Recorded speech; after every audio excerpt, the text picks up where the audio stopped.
Something is missing and it makes me a little sad. GameMasters here, and while I like the ships that are included in the new Spelljammer books, did you know that there used to be a whole lot more? I mean, I get it. There's only so much room in any given release, and I don't really see Wizards putting out a supplement book like we've seen in D&D's past, although they could easily, via a new compendium, let's say call it the Ships Compendium Volume 1 Lost Spelljammer Ships, they could easily add that into D&D Beyond. In the Astral Adventurer's Guide, we get a total of 16 ships. The Bombard, Damselfly Ship, Flying Fish Ship, Hammerhead Ship, Lamprey Ship, Living Ship, Nautiloid, Scorpion Ship, Shrike Ship, Space Galleon, Squid Ship, Star Moth, Turtle Ship, Tyrant Ship, and Wasp Ship. We also get the spell Create Spelljammer Helm that allows a caster to, well, create a spelljamming helm. And of course we have the spelljamming helm itself, the device that allows you to control a ship. And get this, there is nothing at all that says you cannot put a spelljammer helm onto an existing ship, a seabound ship, and cause it to fly. Looking at it like this, we can also flip through the book Ghosts of Saltmarsh and pull some additional ship deck plans from there. We have the galley, the keelboat, longship, rowboat, sailing ship, although that one does look remarkably a lot like the space galleon, and the warship. Given the rowboat plans are not provided, and I'd be hesitant to take it into space, but anyways, that provides to us, 5, 6 more possible spelljamming ships. But what about taking a look into past Spelljammer books and making use of those? I mean, there are a lot more deck plans out there. And while it would take a little effort to up them to 5th edition stats, it's very doable.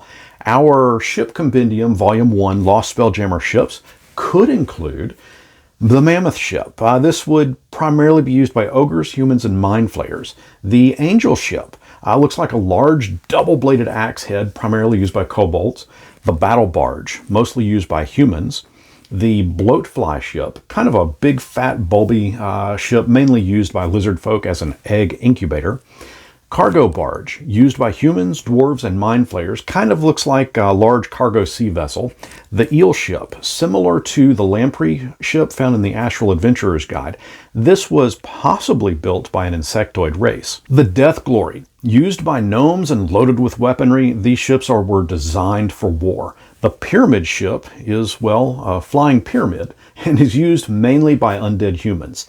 The Goblin Blade is a small, let's get there ship with very little in the way of weapons. It is mainly used by goblins and kobolds.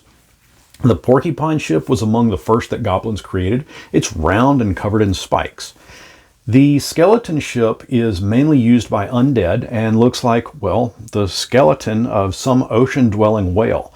Perhaps it is the skeleton of a Kendori. The Dwarven Citadel, built and used by dwarves. These look like massive mountains, which makes sense because they were originally large asteroids that they carved and converted into ships. The Space Leviathan is a bit of a mystery. Perhaps used by Titans, these ships were large enough themselves to house smaller ships and could easily have served as a base of operations. The Stone Ship is used by Zorns. Yeah, the creatures that like to eat gems and precious metals. The Swan Ship is used mostly by humans, halflings, and elves, and looks like a massive swan complete with wings and little feet. The Viper Ship is used mainly by humans, orcs, and goblins, and looks like a long, slender snake. The Wreck Boat looks a lot like the way the Star Trek Next Generation's Away ship looks, and it's mainly used by humans. And I'd be remiss if I didn't mention, too, the massive elven ship called the Crown of Corlon. Shaped like a star, this one almost could be a video all unto itself. There was a module back in the day that was centered around it and the Flog Crawler. Flog Crawler was almost kind of a Death Star-looking spherical ship, but quite a bit smaller.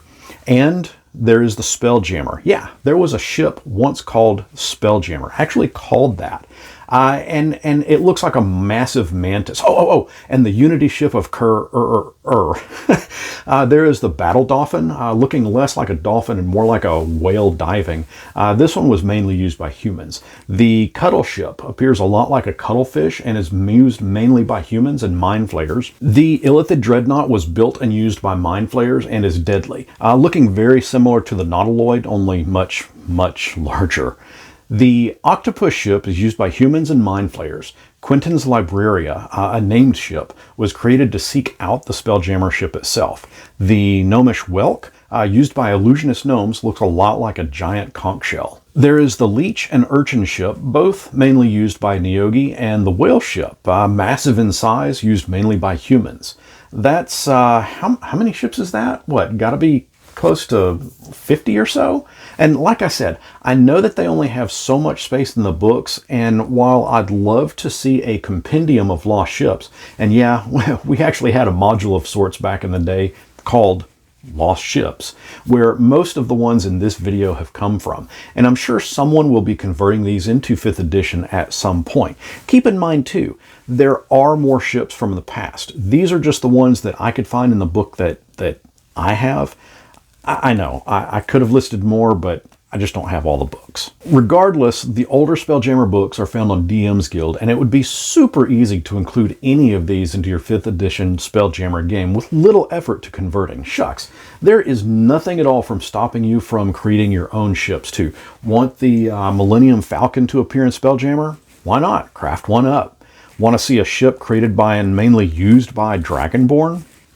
Make one. I love conjecturing about D&D and homebrewing things into it that aren't there. I mean, technically these ships were there, but, well, not in 5th edition. But again, that's the beauty of it. There is nothing out there to stop you from doing whatever you want. Nothing to stop you from crafting whatever you feel is missing. I touch on this topic a bit in this video, where we go back kind of to the beginning of D&D and see how homebrewing began, and we address a few other issues too. Let me know what type of Spelljammer ships you want to make. Toss the comments down below and let's jam on Spelljammer. Until next our paths cross, may your custom-made Spelljammer ship take you to the stars and beyond.